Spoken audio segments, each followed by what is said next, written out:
High বন্ধুরা, welcome to my channel SR blog. বন্ধুরা, আজকে আরও একটা নতুন রেসিপি নিয়ে এসেছি তোমাদের সামনে। আর আজকে আমি বানাবো, দেখো আমার কাছে রয়েছে ব্রেড। আর এই ব্রেড দিয়ে বানাবো আমি ব্রেড চিকেন পকোড়া। তাহলে বন্ধুরা, ব্রেড চিকেন পকোড়া বানাতে কি কি উপকরণ লাগছে ঝট করে দেখে নাও তো। এখানে আমি স্লাইস করা ব্রেড নিয়ে নিয়েছি, আর এখানে আমি 300 গ্রাম চিকেন কিমা করে নিয়েছি। দেখো বন্ধুরা, এখানে নিয়েছি পেঁয়াজ একদম মিহি করে কেটে, আর এখানে নিয়েছি ধনে পাতা, কাঁচা লঙ্কা, এখানে আদা, এখানে রসুন রয়েছে, আর এখানে রয়েছে সিদ্ধ করা আলু। আমি এখানে 4টে আলু সিদ্ধ করে নিয়েছি মাঝারি সাইজে। তাহলে এই উপকরণগুলো দিয়ে আমি কীরকমভাবে পকোড়াটা বানাচ্ছি তোমরা দেখতে থাকো ভিডিওটা। দেখো বন্ধুরা, তেল গরম হয়ে গেছে। আমি প্রথমে পেঁয়াজ কুচিগুলো দিয়ে দেবো।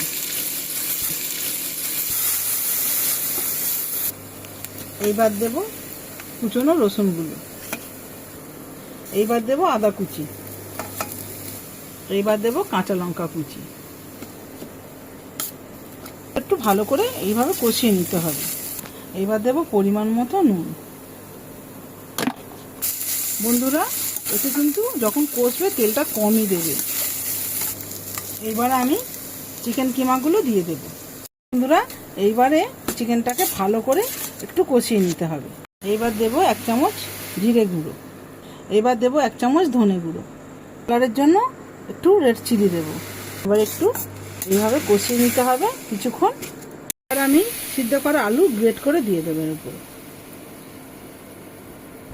এবারে আলু দিয়েছি, আরও একটু নুন দেব, কারণ আমি তখন চিকেনের মতো নুন দিয়েছিলাম। এবার আলু দেওয়ার পরে আর একটু নুন দেব। আরও 5 মিনিট ভালো করে এটাকে কষিয়ে নিতে হবে চিকেনের সঙ্গে। এইবার দেব গরম মশলার গুঁড়ো। গরম মশলাটা দিয়ে এইভাবে একটু নেড়ে নিতে হবে। সব শেষে দেব ধনে পাতা কুচি। দেখো বন্ধুরা, এইভাবে পাউরুটিগুলোকে কেটে নিতে হবে। আর আমি এর পরের স্টেপে যাব, তার আগে আমি ব্যাটারটাকে গুলে নেব। ব্যাটারের জন্য আমি এখানে নিয়ে নিয়েছি বেসন। আমি এর মধ্যে দেব পরিমাণ মতো নুন। এবার দেব গুঁড়ো লঙ্কা। এবার আমি এর মধ্যে জল দিয়ে ব্যাটারটাকে গুলে নেব।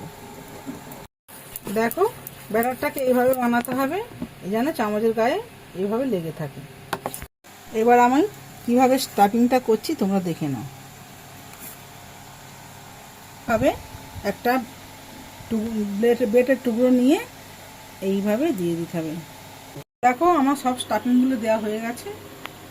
এখানে আমি তেল গরম করে নিচ্ছি। তেল গরম হয়ে গেছে।